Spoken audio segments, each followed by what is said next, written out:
Hey everyone, welcome back to the Dabbler's Den. I'm Chris Cottrell, and in this short series, I want to talk specifically about the critical work that Michael Davias has been doing and how he inadvertently convinced me, and hopefully you, to the age of the Carolina Bays. You may recall that I've mentioned Michael Davias and his Centos.org website many times in my previous videos. His work on the Carolina Bays and making the LiDAR imagery available has, for all of us, has been invaluable, and we all owe him a great deal of gratitude. We talked this week on the phone, and he hasn't slowed down one bit. Just last month, he presented at the GSA Southeastern Division meeting in Charleston, South Carolina, where he demonstrated his technique to provide digital elevation images for individual bays using the USGS 1-degree LiDAR quadrants. And here's his website right here, and I love the title. Changing the perception one bay at a time, and that's what he's been doing. So far, he's actually created 500. He's created images for 500 bays out of a pool of 15,000. And each of these images has its own page, which includes the name, major axis, bearing, eccentricity, and elevation. And they also include this really cool slider tool that you can use back and forth. Everyone has one of these that shows you the eccentricity of each of the bays. And so this is a really neat tool. You've got the compass rose on the bottom there. And, again, back and forth, really, really neat tool to use. So and then each one also has a KMZ file that you can click, and it will take you to the exact location on Google Earth, which is really handy. And, this is really, really excellent and awesome work, Michael. So thank you for that. Now, okay, so what's the deal with this Delmarva Conundrum? Well, it all started with this Facebook post that Michael wrote through his Carolina Bay Study Center group.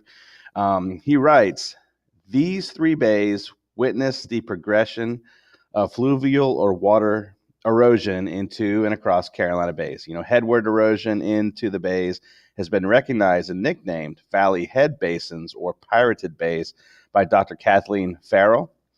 I interpret this activity as being evidence of their great antiquity. The coastal plain has been eroding for tens of millions of years, yet remains undissected across a broad region, suggesting the pool table flat terraces do not promote erosion aggressive enough to support young ages for these bays. 800,000 years, perhaps. Now, you may recall that while Michael and I agree on where the initial cometary fragment impact occurred, at Saginaw Bay, and that Carolina Bays are indeed secondary effects of that impact, we don't agree on the timing, which is fine. That's how science works. Sometimes it's more about disproving something than it is about proving it. Michael obviously believes that the bays are older than 13,000 years, and much older, in fact. His formation date is around 800,000 years. And I've said before that, I think that is just way too old. And while Michael says what Michael says about the erosion here is true, I also feel that it's a little misleading. First of all, the entire lower coastal plain, where most of these bays occur, was part of a shallow sea during a good portion of the Pliocene, up to about 3 million years ago. And so we're not talking about tens of millions of years. Up until about 3 million years ago, this portion of the lower coastal plain was under the ocean. It wasn't really until the very late Pliocene to the early Pleistocene that we see the coastal plain periodically being exposed to surface processes. And I've mentioned in the past that while the rising and falling of the seas, along with coastal wave action, would literally wipe the sandy slate of the coastal plain clean. And now something a lot of people don't realize is that during our last interglacial period, the Eemian, the average temperatures on Earth were a few degrees warmer than they are today. And sea levels were up to 9 meters higher. And that was only 130 to 115,000 years ago. So that's really reducing our whole timeline here. Now, you can clearly see that the Eemian shoreline, you can see it clearly here in my neck of the woods down here in the southeast Georgia. And right up to about 27 to 29 feet above sea level, we have a clear evidence of an ancient shoreline. And the oceans retreated over 100 miles as tremendous quantities of ice were added to our poles during our very last ice age. Okay, so what does this have to do with Michael Davias's post? Well, you may have seen my most recent video where I highlight a few geologic features around the Chesapeake Bay area.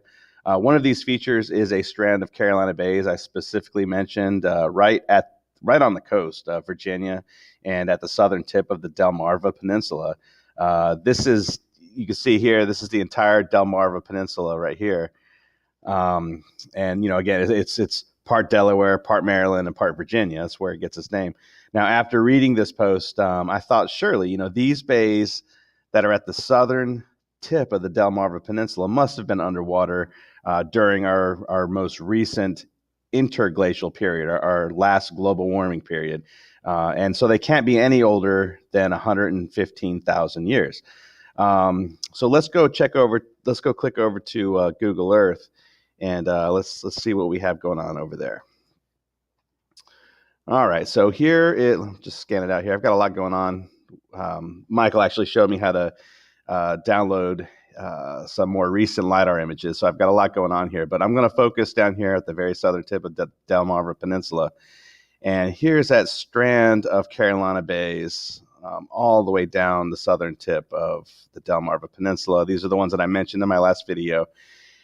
And again, surely, during our last interglacial period, these must have been covered in ocean water. I mean, they extend a very good bit of the portion of where I live. And so if we come down here, and we actually get into the Chesapeake Bay, we're at sea level at Chesapeake Bay. But as we come onto the Delmarva Peninsula, you'll notice that this stretch is actually above 27 to 29 feet. And this whole area down here is less than that. So this image right here could very well be an ancient shoreline. And this could mean that this area of the Delmarva Peninsula was exposed